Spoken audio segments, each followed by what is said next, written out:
Today, the man who works behind the scenes creating board game content, Derrick Porter, joins me to win a gift certificate for a viewer by picking which tabletop games the most people have been playing. It's coming up on this episode as we answer the question, who's playing what now?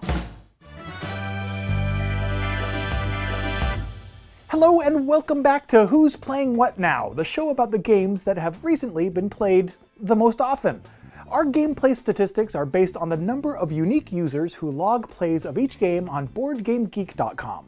And I encourage all of you to log the games that you've been playing to add your vote to our stats. Now, to keep things interesting and to prevent us from picking the exact same games over and over again each month, the top 10 most often played games are off limits. So our contestant will need to be a little bit crafty and pick games that were among the ones played the most, but not the ones that were played the most. This month's top 10 most often played games are Seven Wonders, in which players will gather resources, develop commercial routes, and affirm their military supremacy as they lead one of 7 great cities of the ancient world. The Mind. Whether you call it a social experiment, call it an activity, or call it a game, I call it the 9th most played game on our list this month. Splendor. A game of chip collecting and card development as players work to acquire enough prestige to win themselves the game. King Domino. This is dominoes with a kingdom-building twist as players attempt to obtain the best plots of land for their kingdom. Root. Due to its asymmetric design, each player in Root has unique capabilities and a different victory condition. Sagrada, in which players draft dice and use tools of the trade to carefully construct a stained glass window masterpiece. Gloomhaven, a game set in a persistent world of shifting motives in which players must work together to explore the dark corners of this mysterious world. Scythe, an engine-building game set in an alternate 1920s timeline that's full of farming, war, strategic decisions, and giant rusted machines. Terraforming Mars, in which mega-corporations initiate huge projects to transform the Martian landscape into a world that's habitable by the human race. And Azul, in which players draft tiles to create patterns, decorate their palace, and score points while trying to mitigate waste and lost points. Well, this episode, our contestant will win a BoardGameGeek store gift certificate for a randomly selected viewer. The BGG store is full of game promos, artwork, inserts, component upgrades, and even more stuff. It is a great place to find something truly unique for your game shelf. And now that we know what Derrick will be playing for, well, let's get back over to the studio and welcome him to the show. Let's welcome Derrick Porter to the show, who's joining me along with his own blue plaid shirt. Great minds think alike, I guess. We should have spoken beforehand and coordinated this better, I think. I picked 5 games and a blue shirt. It's great to see you and your plaid shirt. For at least the last 2 years or so, you've been doing the editing and a lot of the AV production work for the Dice Tower. That is correct. I've been doing that for coming on 3 years now. So wow. And actually, that's where we met, actually, at what was the convention? Was it Gen Con? Origins 2016. Origins 2016. It means more to me, Chaz. Obviously. In addition to doing the editing and stuff like that, you also have been putting on the live shows and everything. That's just where I feel like the most at home. Like I can kind of go zen and, kind of like I just sort of become one with the universe around me. I don't know. I see you at the live shows and during the conventions, and you're at the mixing board with all the server equipment and the live stream, and you're sitting there with the headphones on and doing dials. That is like probably my favorite thing I do in board games and media is the live convention coverage stuff. That's fun. And it's really fulfilling when a whole live production gets ties together and works. Right. So yeah.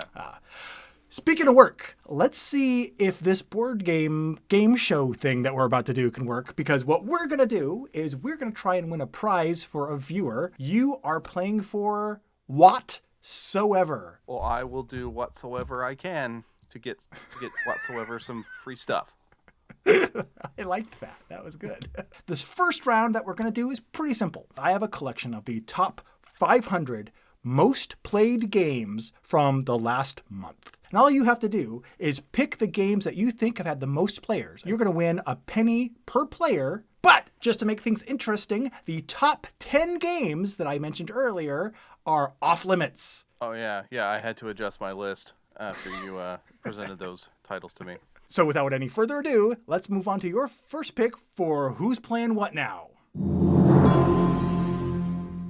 Well, for my first pick, it's actually a game that I myself have not played because, the nature of what I do, I just watch other people play games. But on the convention circuit over the last year, I saw this one like everywhere, and so I'm gonna go with Reef from Plan B Games. And yeah, it looks like a little kind of light, abstract. It looks beautiful on the table. It's very attractive. Like I say, I've noticed it a lot as I walk by and longingly stare. Reef is a good starting point. It's a good gateway game, and it might be a good gateway answer because it comes in on our list at 170 out of 500 with 295 players logging 442 games, starting you off at $2.95 into the kitty. Yeah. We're off, we're running, we're started. Let's continue right on now to your pick for number 2. All right, my number 2, I have played actually.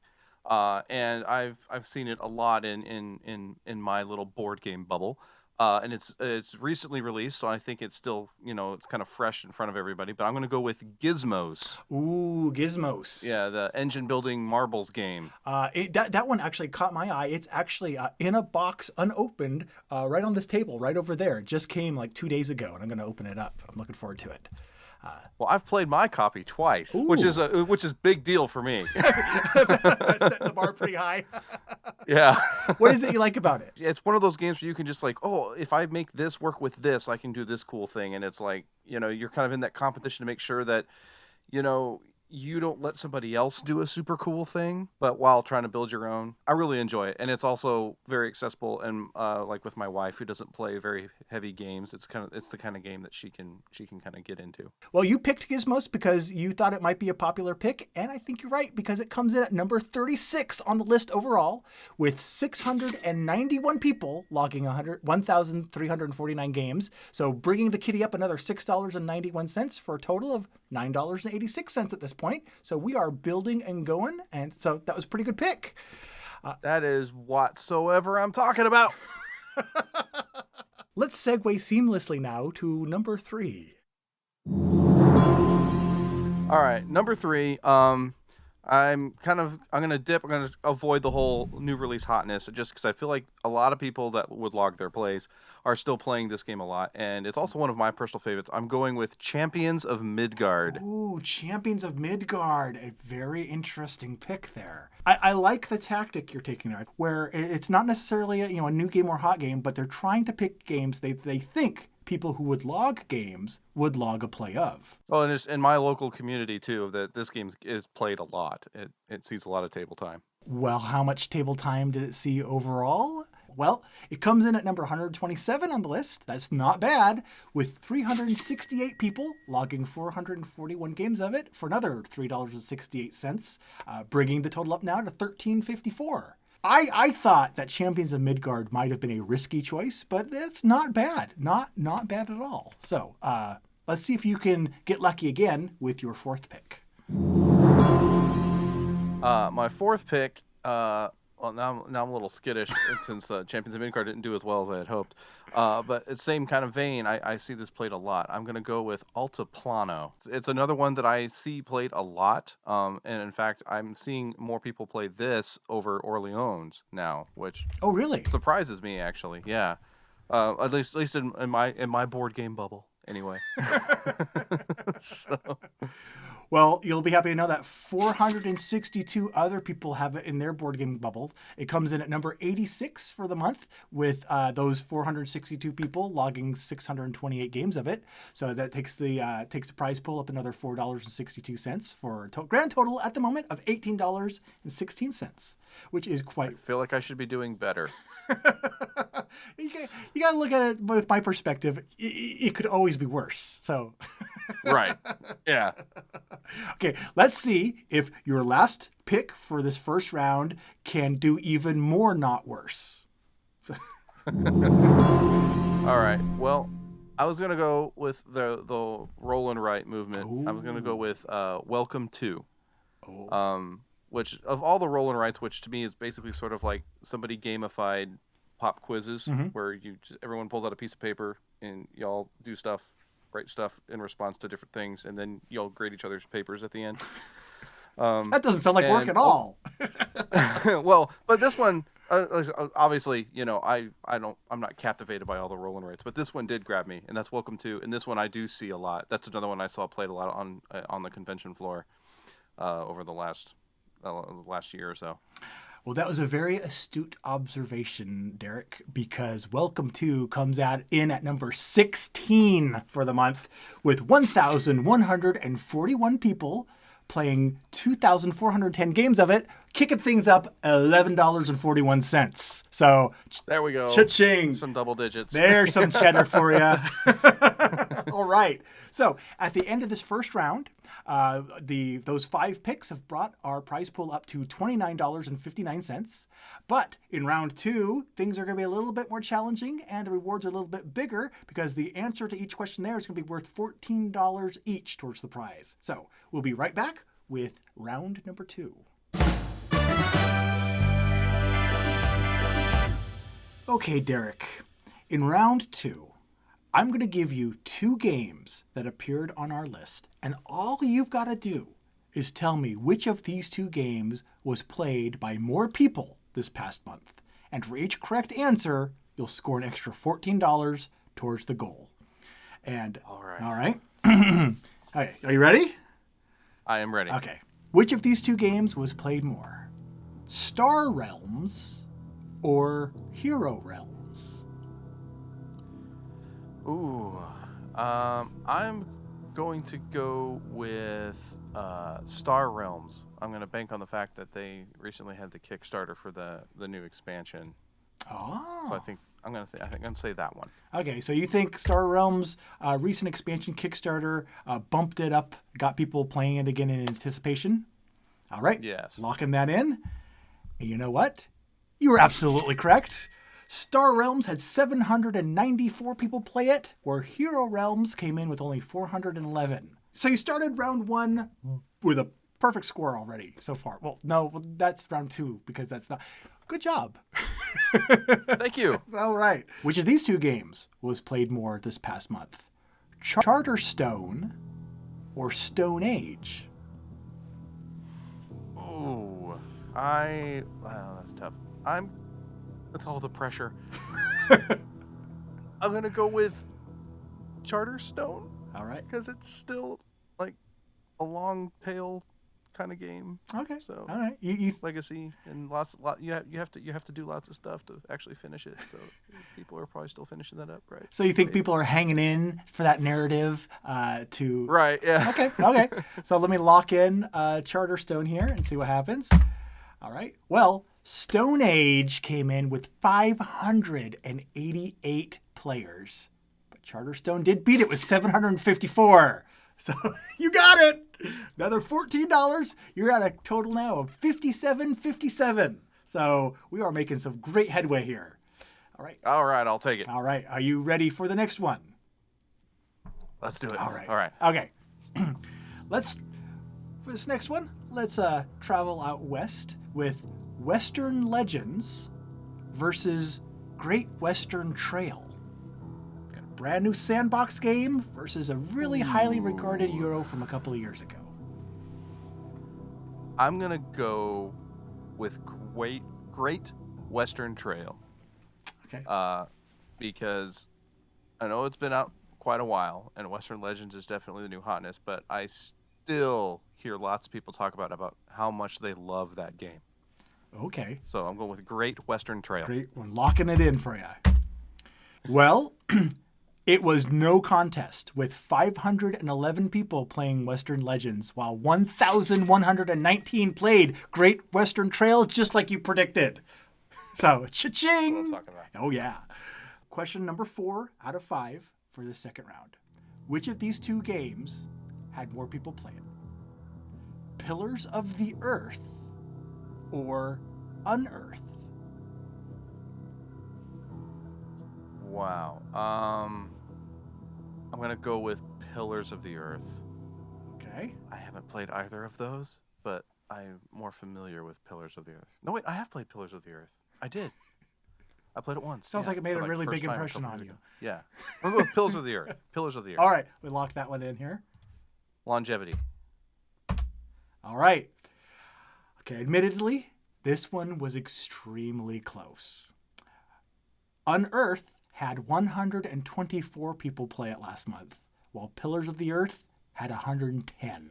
So it was only a 14 point difference between the two, but Unearthed did edge out Pillars of the Earth. But, all right, so it's not. All right, so it wasn't that far. Oh no! It was a coin flip, but you're still in incredibly good shape as we go into our last question. So you're okay. So let's see what happens here. Oh, I'm sorry, Derrick. I got nasty on this last one. All right, which of these two games was played more? Brass Lancashire or Brass Birmingham?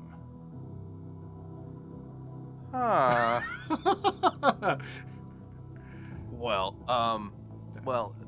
wow. I don't even know. Now, on one hand, I've seen Brass being played, but I couldn't tell you which one was which. Yes. And I haven't played either of these. Yeah. So on one hand, you have the remake of the original by Roxley Games, and then you have the new game in that universe by Roxley Games. And again, I'd be hard pressed to remember which one's which. Yeah.